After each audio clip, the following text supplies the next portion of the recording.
সবাই ভালো কথা বলেছেন, খারাপ কথা কেউ বলেন নাই। এখন কি জন্য বলেন নাই খারাপ কথা আমি জানি না, আমি কিন্তু ফেরেশতা না।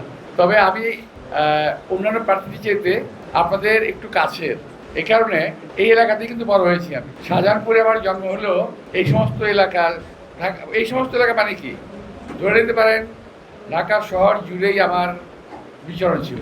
ভালো কি খারাপ আমি জানি না, তবে একটু চঞ্চল ছিলাম, কিংবা অন্য ভাষা যদি বলি একটু ডাক পেরেছিলাম ছোটবেলা থেকেই। তো আমার স্কুল লাইফ, কলেজ লাইফ কোনোটাই কিন্তু স্টেবল ছিল না।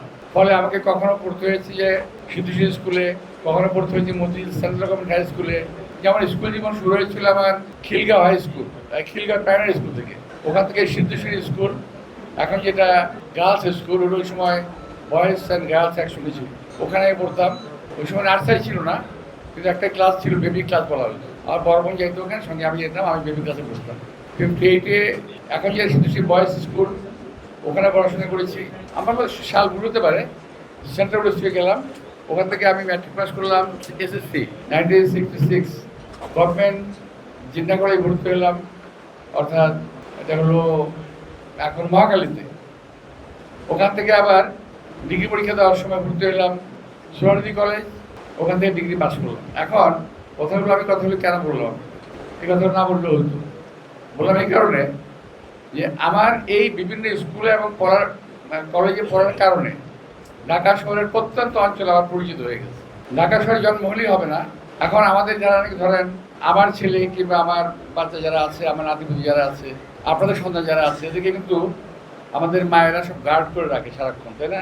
স্কুলে যাওয়ার সময় দিয়ে আসে, আবার ওখানে সারাদিন বসে থেকে নিয়ে আসে। আমার দেখে আমার খুব কষ্ট হয়েছে, বুঝছেন, জানেন।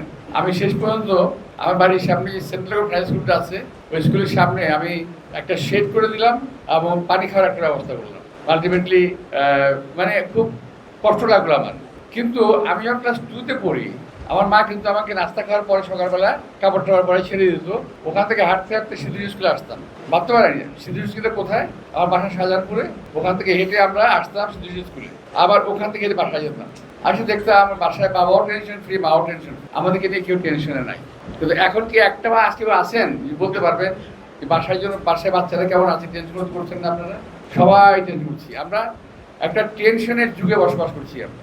একটা যুগ আমাদের দেশে যাচ্ছে এখন টেনশনের।